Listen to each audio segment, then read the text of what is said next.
Hello दोस्तों, ज्ञान मंत्रा के इस यूट्यूब चैनल पर आपका फिर से एक बार स्वागत है। आज हम लोग कक्षा 7 गणित विषय प्रोजेक्ट रेल जो 5/8/2025 को आयोजित होने को थी, जो 7/8/2025 को आयोजित हुई का एमसीक्यू क्वेश्चन, लघु उत्तरीय प्रश्न और दीर्घ उत्तरीय प्रश्न को बनाएंगे।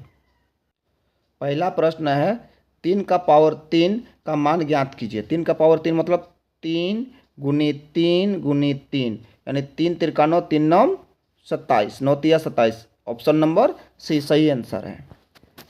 5 गुना 5 गुना 5 को घातांक रूप में लिखे, यानी कि 5 कितना बार लिखा गया है? 3 बार। 5 का पावर 3, 5 का घात 3। सही उत्तर हो जाएगा बी नंबर। अगला क्वेश्चन बोला 12/4 को सरल अनुपात है। 12/4 का सरल अनुपात है। 4 का 4, 4 तिया 12, 3:1। ऑप्शन नंबर सी सही उत्तर है। अगला क्वेश्चन है अनुपात का चिन्ह किस चिन्ह में लिखा जाता है? तो ये है जोड़ यानी गलत, ये है भागा यानी कि गलत, ये गुना यानी कि गलत। अनुपात चिन्ह सी नंबर सही उत्तर है। पांचवा प्रश्न है यदि 2:6 बराबर 1:6 तो x का मान ज्ञात कीजिए। 2:6 बराबर 1:x तो x का मान ज्ञात कीजिए। देखिए क्या लिखा है, 2:6 बराबर 1:x। देखिए 2 का 1 आधा होता है तो 6 का आधा क्या बनेगा? 3। तो इसका सही उत्तर हो जाएगा, सही उत्तर हो जाएगा ऑप्शन बी 3। अगला सेक्शन बी अति लघु उत्तरीय प्रश्न। अति लघु उत्तरीय प्रश्न, इसमें 2 प्रश्न पूछा गया जो 2-2 मार्क करके 4 मार्क। 2 का पावर 3 गुना 2 का पावर 2 होल ब्रैकेट में 0 दिया गया पावर। तो हम लोग किसी भी संख्या का मान घात यदि 0 रहेगा तो उसका मान हम लोग क्या जानते हैं? 1। तो 6 नंबर का आंसर हो जाएगा, 6 का आंसर हो जाएगा 1, क्योंकि पावर में यहाँ पर क्या है? 0 है। अगला क्वेश्चन है 16:8 को सरल अनुपात में लिखिए। 16:8।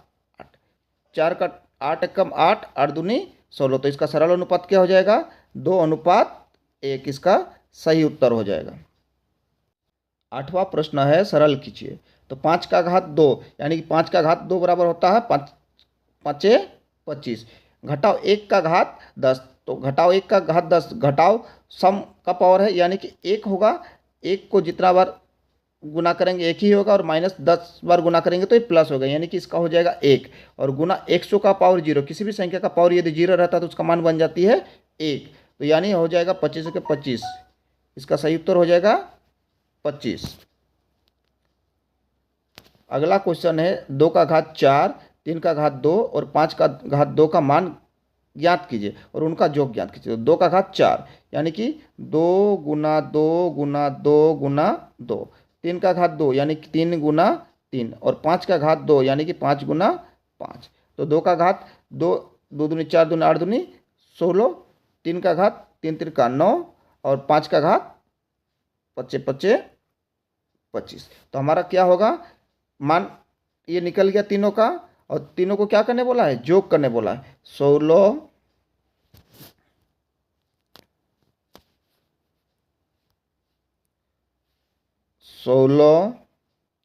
प्लस 9 प्लस 25 यानी कि 16 9 25 25 50।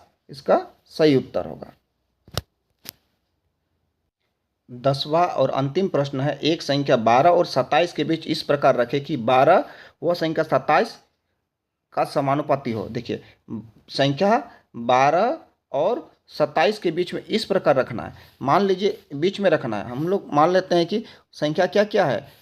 ए, बी और सी। संख्या ए है 12, संख्या बी हमें ज्ञात करना है, और संख्या सी कितना है? 27 है। और ये क्या बोल रहा है? आपस में समानुपाती है, यानी कि 12 अनुपात बी समानुपाती बी अनुपात 27। ये हमारा प्रश्न कहा गया है। हम लोग इसको आगे कैसे लिख सकते हैं? 12 अनुपात बी यानी कि 12/b समानुपात का मतलब बराबर लिख सकते हैं b/27 यानी b/27। अब क्या होगी आगे क्रॉस मल्टीप्लिकेशन b² बराबर 12 गुना 27।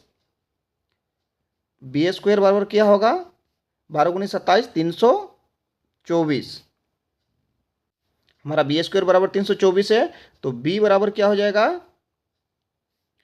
√324। और 324 किसका वर्गमूल है 18 का। 324 किसका वर्गमूल है 18 का। तो हमें क्या बोला गया उस संख्या का मान ज्ञात कीजिए, तो वह संख्या क्या हो जाएगी 18। आज के लिए इतना ही। यदि आप सबों को सेशन पसंद आ रही है तो कृपया चैनल को लाइक कीजिए, सब्सक्राइब कीजिए। धन्यवाद। जय हिंद।